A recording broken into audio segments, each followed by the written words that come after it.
नमस्कार दर्शकों, आज मैं धर्मराज जी और चित्रगुप्त जी की कहानी लेकर आई हूँ।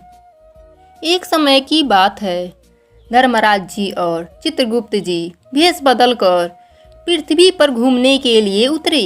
घूमते घूमते वे एक धनी परिवार के घर में रात गुजारने के लिए रुक गए। परिवार के मुखिया ने उन्हें साधारण समझकर मेहमानों के कमरे में ठहरने के लिए मना कर दिया। उसने उन्हें घर के तहखाने में रुकने की जगह दे दी। जमीन पर उनके लिए बिस्तर लगा दिया गया। धर्मराज जी ने देखा, दीवार की एक कोने में एक छोटा सा छिद्र है। धर्मराज जी ने उसको ठीक कर दिया।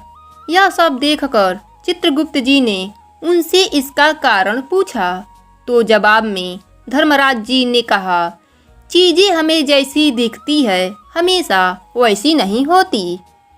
सुबह होते ही वह दोनों देव वहां से निकल गए और पूरे दिन घूमे।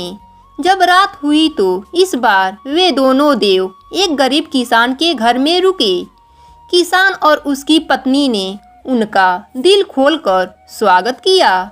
जो भी उनके पास रूखा सूखा था उसको खिलाया। फिर उन्हें सोने के लिए अपना बिस्तर दे दिए।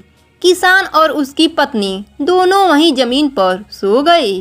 सुबह होने पर दोनों देव ने देखा कि किसान और उसकी पत्नी रो रही थी, क्योंकि उनका कुत्ता मर गया था। यह सब देखकर चित्रगुप्त जी धर्मराज जी पर गुस्सा किए और कहा, आपने ऐसा क्यों होने दिया? पहली रात हम जहाँ रुके थे उस आदमी के पास सब कुछ था, फिर भी आपने उस घर का एक छेद भी भर दिया, उसकी मदद की। इस गरीब किसान ने हमें इतना मान सम्मान दिया, फिर भी आपने इसके पालतू और प्रिय कुत्ते को मरने दिया। इस किसान को इतना दुख क्यों दिए, बताइए प्रभु। धर्मराज जी बोले, मैंने तुम्हें बताया था कि चीजें हमें जैसी नजर आती है हमेशा वैसी नहीं होती। पहले आदमी के तहखाने में जहाँ हम रुके थे वहाँ की दीवार के उस छेद के पीछे स्वर्ण का भंडार था। जैसा कि हमने पाया कि उस घर का मालिक बहुत लालची और लोभी था, इसलिए मैंने उस छेद को बंद कर दिया ताकि वह और अधिक धन न पा सके। इस किसान के घर में जब हम उसके बिस्तर पर सो रहे थे उस समय मृत्यु किसान को लेने के लिए आई थी। मृत्यु कभी खाली हाथ नहीं जाती, इसलिए मैंने उसे किसान के कुत्ते को ले जाने के लिए कहा।